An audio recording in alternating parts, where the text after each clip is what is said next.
আমি এই মুহূৰ্তত মহানগৰীৰ ৰাজীৱ ভৱনত আছোঁ আৰু ৰাজীৱ ভৱনত আজি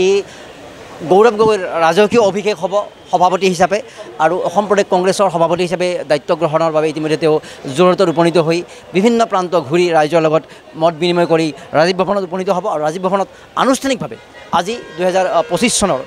3 জুনত কাৰ্যভাৰ গ্ৰহণ কৰিব সভাপতি হিচাপে আৰু সেই পৰিৱেশ আমি দেখুৱাইছোঁ আৰু ইয়াৰ বাবে উখল মাখল এটা পৰিৱেশ নিশ্চিতভাৱে হৈছে আৰু যথেষ্ট আশাৰ সঞ্চাৰ হোৱা বুলি কোৱা হৈছে যে গৌৰৱ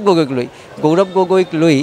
বিশেষ আশাৰ সঞ্চাৰ হৈছে অসমৰ ৰাজনীতি 2026 অভিমুখী যিটো ৰাজনীতি এই 26 অভিমুখী ৰাজনীতিৰ এইখিনি সময়ছোৱা এই মাজৰ সময়ছোৱাত যথেষ্টখিনি এটা বিশেষ পৰিৱৰ্তন হ'ব সলনি হ'ব আৰু গৌৰৱ গগৈৰ যিটো সংযোগে প্ৰদেশ কংগ্ৰেছক এক বিশেষ মাত্ৰা দিব বুলি কোৱা হৈছে যি কংগ্ৰেছত লবিকেন্দ্ৰিক ৰাজনীতিৰ বাবে কংগ্ৰেছ সদায় বিভিন্ন প্ৰকাৰে তেওঁলোকে আচলতে দুৰ্বল হৈ থকা বুলি কোৱা হয় সেই দুৰ্বল এতিয়া সবল স্থিতিলৈ যাব বুলি অনুমান কৰা হৈছে আৰু গৌৰৱ গগৈৰ নেতৃত্বত সেই যিটো তেওঁলোকৰ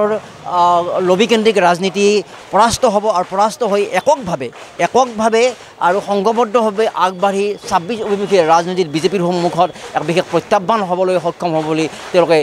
আশা কৰিছে আৰু আশা কৰা হৈছে কাৰণ গৌৰৱ গগৈ ইতিমধ্যে ভাৰতৰ যি লোকসভা এই লোকসভাৰ যিটো